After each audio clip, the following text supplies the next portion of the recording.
Rumble this upcoming week in Riyadh, Saudi Arabia. I remember when they announced it like a year and a half ago, the same about a time that they announced WrestleMania, which has been be about a year and a half from when they announced it. And at the time when they announced the Royal Rumble, you thought, is this really happening? Are they really bringing the Royal Rumble outside of North America? We already know they've had 10 or 11 events in Saudi Arabia before, a lot of pay-per-views. At first, obviously, everybody was really down on it. Then as time went on, people got a less down on it because they weren't the big five pay-per-views. But now the Royal Rumble is there, the big pay-per-view that a lot of people travel to, that I imagine a lot of people that traditionally do travel aren't traveling to. And it's not just because of the country itself. It obviously has a lot to do with the fact that it's not a close place to go to. This isn't just a little bit longer flight than if you went to the other side of America. It's a far way away. It's a lot of hassle, and so there's a lot of stuff. But it is I guess it is the dry run for WrestleMania, which you're going to have next year. One thing I will say. And I did see this, and Brandon, I know you probably saw this a lot on social media leading up to the Royal Rumble that I say is probably something which was stupid and I didn't think deserved as much attention as it did, is the building of the stadium in the short span of time to to lead up to the Royal Rumble. A lot of people were like, I wouldn't go to a stadium that was built in 3 weeks and things like that. Just talking about, is it going to be built in time? Is it going to be done in time? Obviously, right now with the Olympics going on, the whole big debacle with the ice hockey arena, taking forever and maybe not built in time. But when it comes to temporary structures, and I think that's the thing this isn't them building a stadium like we have here in the United States or just traditional stadiums in general in a 3-week span. This is a temporary structure. And when it comes to building these kind of things, it's not out of the realm of possibility in any country for them to be built in this span of time, aka WrestleMania 9 was built in probably a 3-week time leading up to WrestleMania 9. Let's be honest too, not to get down the rabbit hole of legality and labor laws and things like that. That also could play a factor because I don't know what their laws are, but what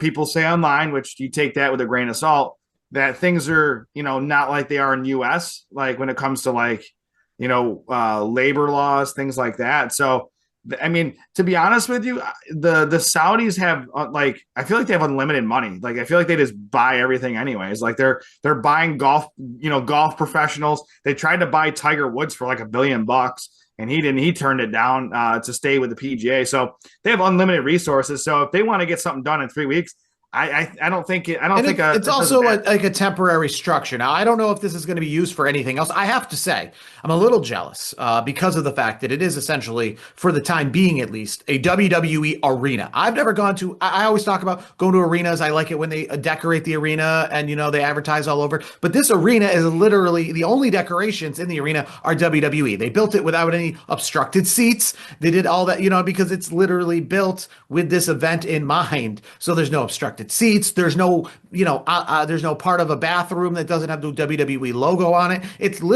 called Riyadh Season Stadium. What a creative name. But it could call it the WWE Stadium because it literally looks like the Performance Center in that regard of just built specifically for this event. Now, like I said, I don't know if they're going to hold other events here. I don't necessarily even know all the reasons why they're doing it here because obviously they've been to Riyadh many times before. Well, I don't know why they wouldn't. It was the largest check because that's what it is. I guess I don't understand though why they're not just going to other venues. They have other venues. From what I'm being told is some of the other venues WWE have been to actually have also been temporary venues, and those don't exist anymore either. That could be incorrect, but they obviously WWE goes there all the time. This is the first time that we saw that they were building something from scratch, despite the fact that they go there 2-3 times a year. So I don't know what the other venues that they go to, how they're not up to code or up to par. Maybe they're already booked. Who knows? Maybe there's other. I did hear some might be already booked, but again, this, like I said, temporary structure. I guess why I'm a little more knowledgeable about this there is a music venue in Toronto called Rogers Stadium, not to be confused for Rogers Place, Rogers Center, Rogers Arena, Rogers Theater, Rogers anything else, because those are all taken as well. Like that, So not to be confused, but there's a place called Rogers Stadium in Toronto that is a temporary stadium built each summer, starting last summer, for concerts. Last year they had Oasis and Coldplay and a bunch of other major concerts go to this Rogers Stadium. It fits 30,000 people. It was built for the summer and it was taken down after the summer, and it's planned to be built again for this summer and taken down after the summer. So it is a temporary structure. Obviously, probably can't stand the winter. That's why it's taken down. But again, under the same idea that it's built to be taken down. It's not built to be a permanent structure. So I imagine it's safe. It's probably fine. It's not like a big. That's not a controversy. That's all I'm just trying to say. No. And I imagine Royal Rumble is going to look a lot like a WrestleMania there, because again, this is Saudi Arabia. This is their first time with a Big Five pay-per-view. I don't imagine that WrestleMania in the States looks greater than the Royal Rumble in Saudi Arabia when it comes to presentation. I've already seen a lot of props and things that people saw on the road when it comes to Roman Reigns and LA Knight, when it comes to like signage, that they're having like physical signage and different things for different entrances that are already a part of the entrance. So it's going to be very cool looking nonetheless. It's the 39th Royal Rumble in the canon of not counting the greatest Royal Rumble. It is the first Royal Rumble in Riyadh, because the greatest one I did look up, it was in Jeddah, not Riyadh. And it's 4 matches for, I think, obviously, I'm interested in every single match. And obviously, we got the AJ Styles match. We're going to talk about that. We got the big Royal Rumble matches, and we got the world title in line. Kind of rewinding to last weekend, Saturday night's main event, which leads to essentially this Royal Rumble. We were talking about what match were they going to throw in last minute to fill out the 4-match card for Saturday's main event. And I have to say, pleasantly surprised. They pulled out the best match on the card. Only a night before did we find out AJ versus Shinsuke. And that ends up being like the match on the card, not just in advertised sake, but in actual wrestling sake. But that's obviously changed a lot since last week and what we've talked about when it comes to AJ's retirement. And I think we'll start here talking about AJ versus Gunther and a career-threatening match. And a lot of times when they have these career-threatening matches, do we have the career ended, the first time around? But Shinsuke put something out on social media about 6 months ago that has since been taken down, talking about that AJ Styles mentioned Royal Rumble being the end of his career. A lot of people have talked about his contract coming to an end in February. And from a storyline perspective, I just can't really see any way that Gunther loses these matches after beating John Cena and Goldberg along the way to get to where we are. So is this AJ Styles' last match at the Royal Rumble to the best of your knowledge? Yes, I do. I think it is. Unless they're putting the wool over our eyes and covering our eyes, so to speak, kind of with the whole Seth Rollins fake injury situation. I mean, nothing would surprise me, but it seems like all the information that's out there, at least, kind of leads to the fact that AJ will be hanging, putting the boots in the center of the ring this weekend. Now, again, this is for his WWE career. I think he's done. You think because here's the reason why I say this, and I believe Michael Cole. I think it was Michael Cole that mentioned it. But I believe AJ Styles came out and said, I don't want to be one of those wrestlers that it's like, oh, I remember that guy when he used to be good. Like, he wants to go out when people are still, it's like almost like in a way like Barry Sanders in football, where like Barry Sanders was in the prime of his career, or maybe towards the back end of his prime, but was still really good. AJ Styles, maybe not in the prime, but he's still pretty darn good. I feel like he wants to make sure he doesn't ever have a bad, phenomenal AJ Styles match. And I think that's why if he's done Saturday, which I think he is, I think he's done everywhere. I don't think he goes to AEW. I don't think he goes to Japan. I think I don't think he goes any of those places for sure. But I'm thinking maybe, all right, so he goes out as the loss, ends his WWE career, and then maybe, to really sell tickets for like Slammiversary or Bound for Glory or one of these major TNA events in the summer, he has his final pro wrestling match, period, similar to what we saw with like John Cena, similar to what we saw with Sting, where it's win, lose, or draw. This is my, and Ric Flair, obviously the same in Nashville for that SummerSlam weekend, just an advertised, this is my last match, win, lose, or draw kind of thing. So we know going in, because I think the issue you have, and different wrestlers want to go different ways, right? The issue, I guess, I have as a fan, as a selfish fan, is that you want to give him, the term that's been going around lately that I never heard 5 years ago until the most recently, within the last 5 years, I hear it every day, is give this person his flowers, and be able to celebrate that person. And, obviously, if he goes out this way, there's a couple reasons that you won't get to celebrate him because you don't know if it's last match. So you can't really have a retrospective on his career like we just did with John Cena heading in to this match. And also, too, for the most part, it's happening in a country which is away from fans who wish they could, would want to buy tickets if they know ahead of time to be able to go, right?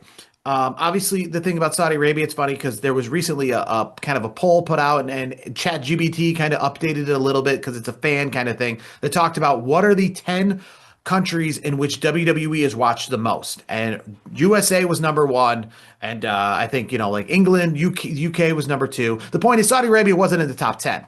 Right? I don't know if that's just population wise, but the point is the majority of fans, the place in where this brand of entertainment is marketed to the most and calls itself home is the United States. And for AJ Styles essentially to end his career away from that home, and in a place where fans don't get the warning ahead of time that this is going to be what it is, it would just be nice, I guess, in that sense, to go out that way. I will say it's very strange. It would be like a 2 out of 3 falls match ending in 2 falls. Because we just came off of John Cena's year-long retirement tour, and then only about 2 weeks ago did Michael Cole and WWE start to acknowledge that this was indeed like his last year. I know we talked about it. Here's what I would say though to that point. If they were going to do it, the best place to do it is in Atlanta. Atlanta's like an hour from Gainesville, Georgia. Like that's where he's built. He lives. Like he's a Georgia boy.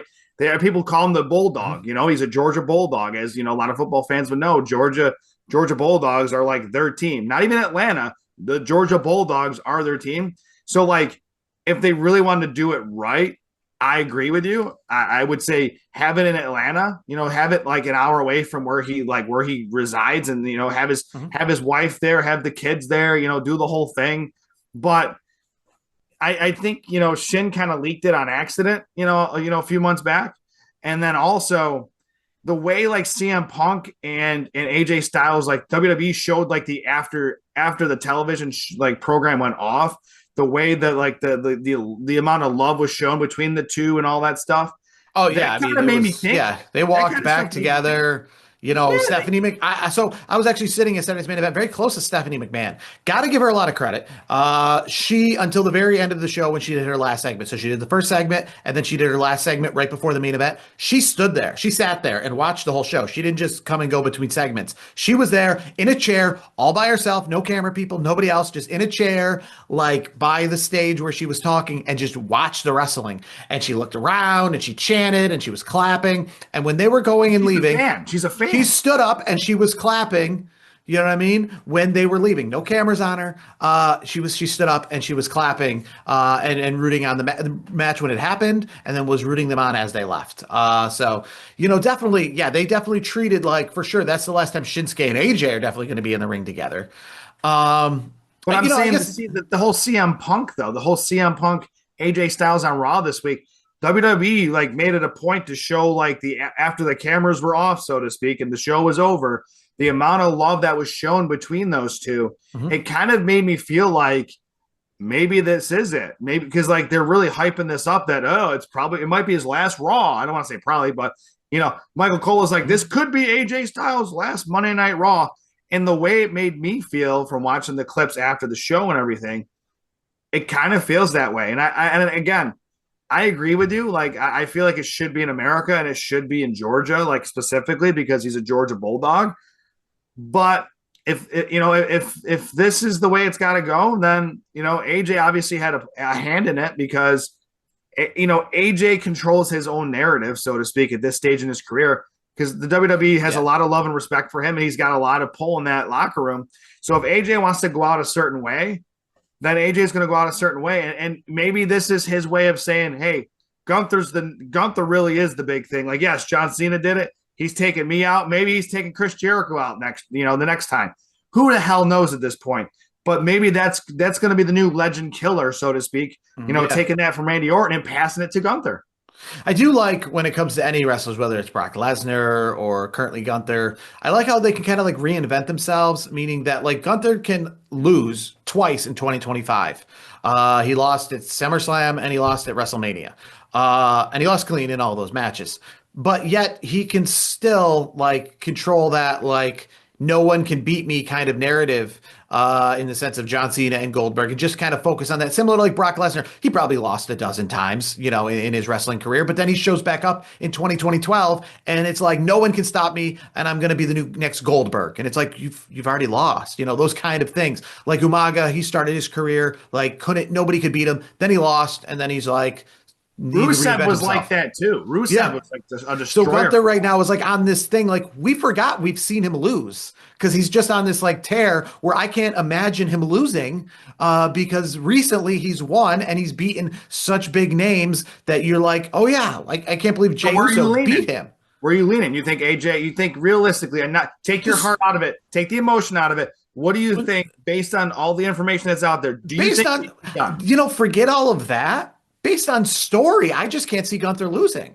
Yeah, Because I just that's his current thing, right? yeah. Based on that alone, I don't know. And this is the Royal Rumble. I don't foresee them being a wonky finish. I don't foresee this being what we saw with Cody Rhodes and Jacob Fatu at Saturday Night's Main Event, which again, that was really awesome. Good for WWE to really we talk about surprises and doing some things out of the box. That was great. I loved exactly not just how it was done in the sense of they caught Cody Rhodes off guard like during the entrance. Like it kind of like startled me. Like I was spooked for a second, because he's like doing his pyro and his pyro's going off and he's like caught off guard and the fight starts. So like really kind of like surprised me in that sense of like I was kind of like a haunted house kind of thing where something catches you around the corner and gets you to jump. Like, whoa. That it did. Like, whoa, I did, yeah, because the fireworks pop off and it's the fight's going on. You're like, whoa, whoa, whoa, whoa, whoa. What's going Like, on? so it seemed, quote unquote, a little, off the script. That's what it got me to buy in, right? But staying with Gunther and AJ, I think Gunther's winning this match. I don't foresee him losing, regardless of what the storyline is. Obviously, he just beat AJ Styles, so him losing to AJ Styles definitely takes the heat off. It makes him. I guess what is how can Gunther rebound after losing? They'd have to have a third match, right? In all of this, none of them are currently the champions. I mean, the way that it could work Is is when AJ win the Rumble and then Gunther say he wants a rematch for his spot. Like I don't.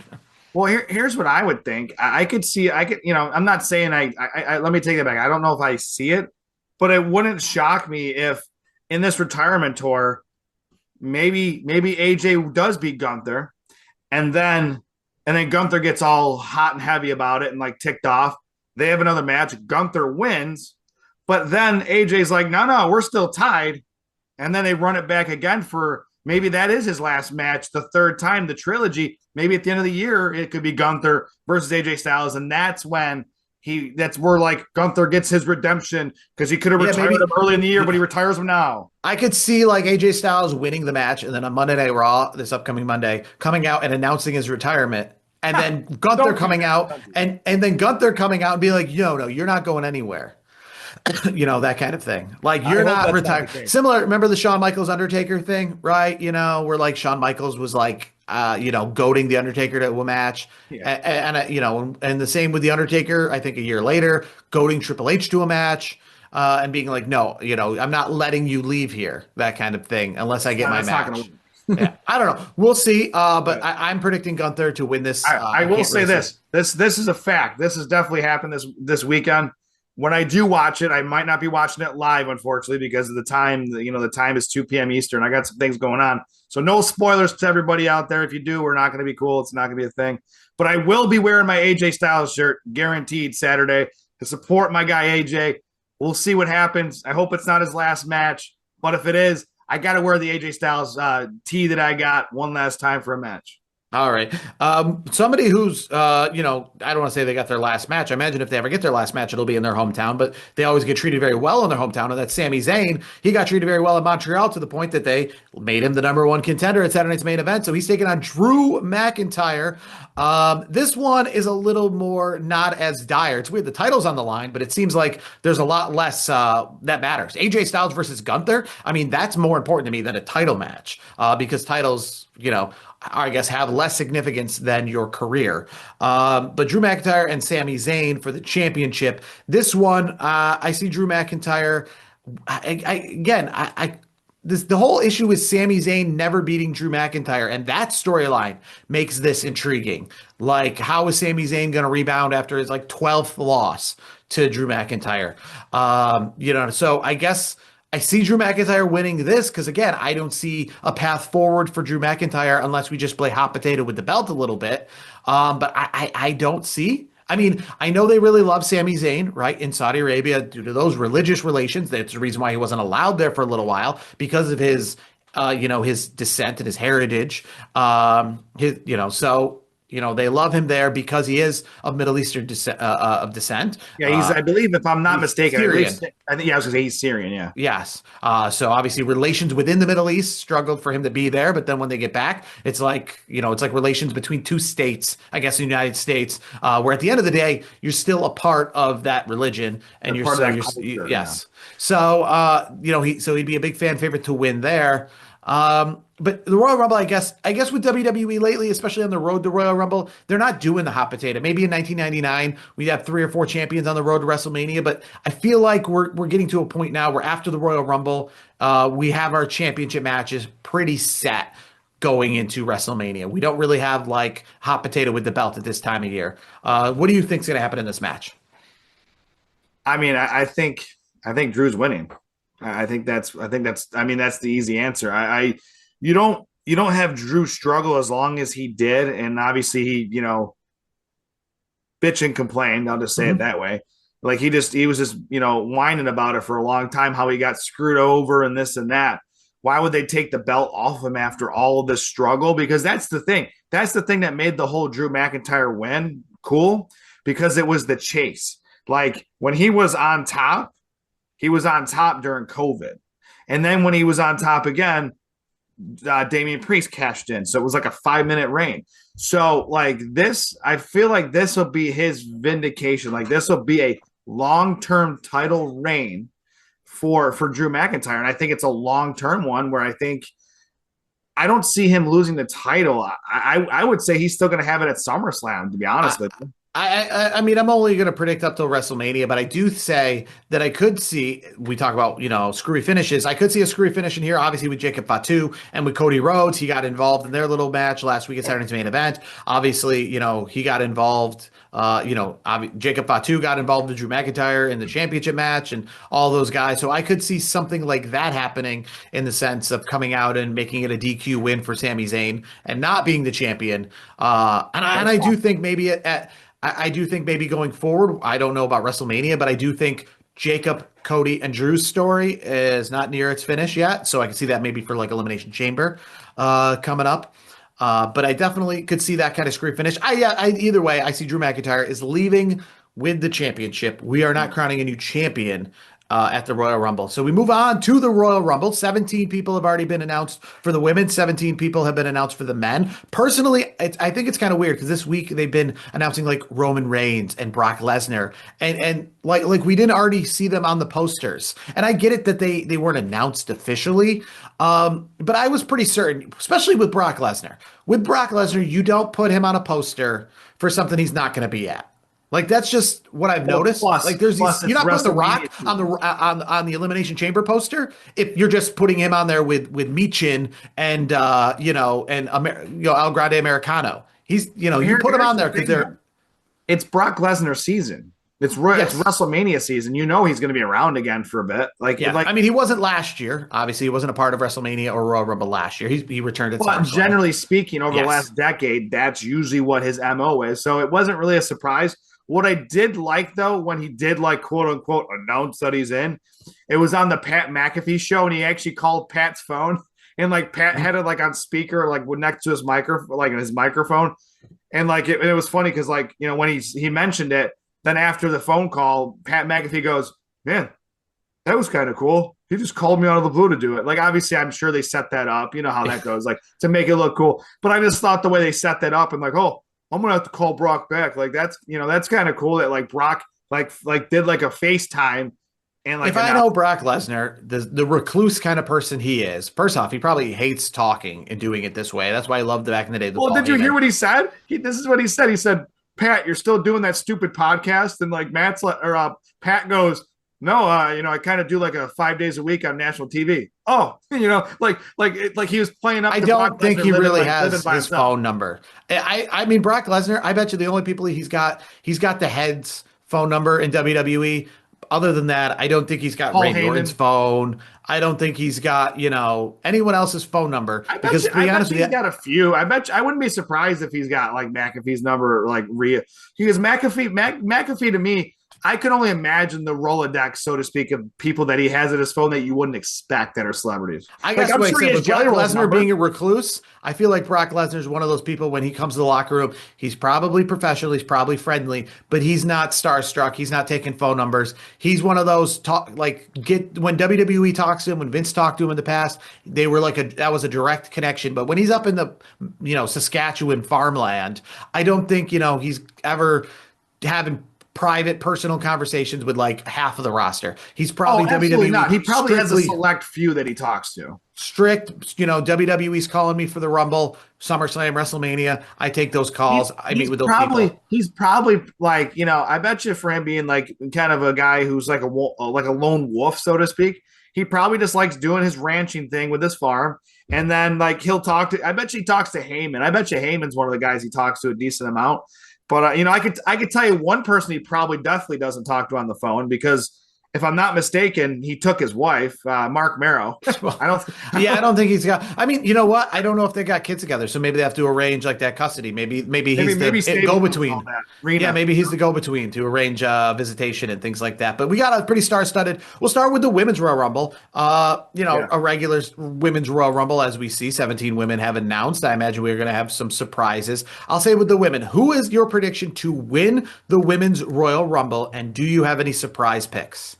Surprises for entrances. Surprise entrance. I'll say Brie Bella does a one off. I think Okay. I think that's like a. I don't know if that's really a big surprise because I feel like that's happening. I mean Tiffany Stratton. I could see that. But honestly, who I think could win the whole thing, and it wouldn't surprise me, and maybe this is a cop out answer, but Becky Lynch. I think Lynch wins it. Surprises. Well, I see Nikki Bella isn't officially announced, but I did see they were like working. I mean, again, I know people joke around, but from some of the more reputable looking videos of them, working the lights and the sound system in Riyadh, Saudi Arabia at the WWE stadium, Nikki Bella was one of the entranceways that they put on the video board. So I'm guessing obviously she'll be at least, we've got 18 people we know for sure. So I wouldn't say she's a surprise. I would say Trish Stratus, I think, is somebody I could definitely see there. Bria Bell is a good one. As we know, obviously, with the Women's Royal Rumble, they obviously have to fill in. I think last year was one of the first times where it was like full roster people that were in the show. We didn't have a ton of, I guess, one-off, retro wrestlers I coming in. mean, I could see some call ups. I mean, like a Sol Ruka, like a Kalani Jordan, Lola Vice. I mean, some of those, like some of the Yeah, bigger names down in because the NXT could be. roster for women is not as big as the roster for the men. That's just we know that, what I mean? They've got to use some NXT call ups. We don't necessarily have to see necessarily like legends all the time, but we definitely have to see some call ups. I'll give my pick to win. I think Liv Morgan, right? We all saw, her little, vacancy from WWE for a little bit last year. I think she's my pick to win it. And I would say my big surprise, I'm going to guess Paige. I'm going to see Wow. Paige. That's my guess. Wow. Yes. I know Xavier Woods will be happy about it. Moving to the men's Royal Rumble, we got 17 announcements as we already talked about. Brock Lesnar, Roman Reigns already announced via the SmackDown vignette. Jacob Fatu is in it. They announced that last week at Saturday's main event. I don't remember when they did that, but they said that's how they said it was announced. The entire Vision is in there. You got Penta, you got Dragon Lee, you got Rey Mysterio, you got Gunther, who's already announced to be in it despite his match against AJ Styles. And you got Jey Uso as well, looking to win back-to-back Rumbles, and Cody Rhodes. What is your picks? I'm going to say I'll go out here. Brock Lesnar, I don't think is going to win. And Obafemi, I also don't think is going to win. And I think that we're going to see a grouping of the Vision staying together to eliminate some of these big guys. Because you wonder who's going to eliminate Brock, who's going to eliminate Oba. I think that's where the Vision comes in. I think they're going to eliminate some of these people, and maybe when Braun Breaker eliminates Brock Lesnar with that group, that could set up something for WrestleMania there. Any big surprises? Don't say just say Chris Jericho. Come on now. Any big surprises and who you think's going to win? No, I mean obviously that's low hanging fruit. We're not going to go there. Actually, I got two names. First, before I get to the surprises, I'm going to say the winner to me is obvious. I think it's Braun Breaker. I think Braun's set up to win the whole thing. Now, two surprises. I think Chad Gable returns. I think that's a name that'll be back.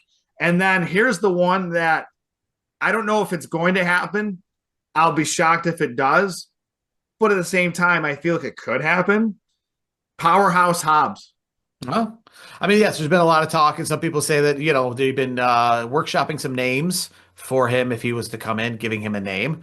I guess Imagine him being in the Rumble. That'd be cool. I guess the issue with that is that WWE obviously does the thing where they try to pretend that the rest of the world doesn't exist. So when you have people like Powerhouse Hobbs come in, you have to, you're like, do the audience know? Because I mean, they did the same with AJ Styles. They actually brought in AJ Styles, didn't realize everyone would know who he is. And there was actually some parts of the broadcast where they were like trying to pretend like, oh, do you think anyone would even know who he is? So with Powerhouse Hobbs, especially if they give him a new name. Well, they are giving him a new name. It's reported it's going to be Royce Keys. So it's weird how I guess Michael Cole will have to work that in when his music hits for him to come out. Because we'll have to explain who he is because we don't know who he is. That kind of thing, especially if he's got that name. I mean, the only thing I can think of is that I've heard Royce Keys, or he goes by his literal name, William Hobson. That's where he gets Hobbs from.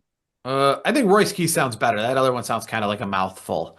Yeah, I Royce Keys sounds cool. I mean, it was like the departure and then like the name being filed like at this like around the same time tells me I feel like Royce Keys is going to be the name. And I think wrestling fans know who Powerhouse Hobbs is. Like he's got a great look. Honestly, I could see big things for him. And the other thing with Powerhouse Hobbs, not to go too far down that, but I bet you Tony Khan put a really good table, and I bet you he put a higher number than WWE. But I think Powerhouse turned it down for a lesser offer to go to WWE because I feel like he believes that WWE is a better opportunity for him because he's kind of been stuck in AEW in the same kind of like level for a long time. I feel like this is his chance to maybe explode on the WWE scene. One person who won't be in the Royal Rumble, and we didn't know for sure if he wouldn't be in or not, but he already announced that he was eventually going to be leaving the WWE. And he's never been in a Royal Rumble, despite the fact of working many years for WWE. But Tommaso Ciampa is now a member of AEW. He made his debut on Wednesday, so he is officially. Hey, shout out to Syracuse's Just Joe for the soundtrack. By the way, that's Just Joe's voice on Tommaso Ciampa's new entrance for AEW. So shout out to a little Syracuse flavor here. A lot of us. I did not know that. I knew that gentleman does the Big Show's theme song. Our friends at K Rock posted that was, and I thought the voice sounded familiar when I heard it. They confirmed it. It was Just Joe that sang Tommaso Ciampa's new song for AEW. That's awesome. Gotcha. Oh, I wonder how you even get in, like, to get in, how they like, but that's obviously in inner workings of that kind of stuff that I have know nothing about. How they find you, how they suggest you, those kind of things. Probably just voice actor. I mean, he's obviously like Just Joe's been I feel like he's obviously like, he's got connections somewhere because he did Big Show's, it's the Big Show, like in WWE. And then he did, the no BS version in AEW. Okay, see, I didn't know he did the other version as well. So yeah. I guess we're learning a little stuff here. But he's not going to be in the Royal Rumble, and he's never been in the Royal Rumble in his entire career. He never had any time in the Rumble while he was in the WWE, whether it was injury or the fact that last year was part of the tag titles match. Right. But some other people I could see talk about people being in the Royal Rumble that aren't in it, right? We talk about the Motor City Machine Guns, right? They could definitely be in the Royal Rumble. We talk about Joe Hendry. He was in the Rumble last year as a surprise. I could see him in this year. Any nostalgia? Anybody from like back when we were younger? I heard a rumor that Maven might be doing it.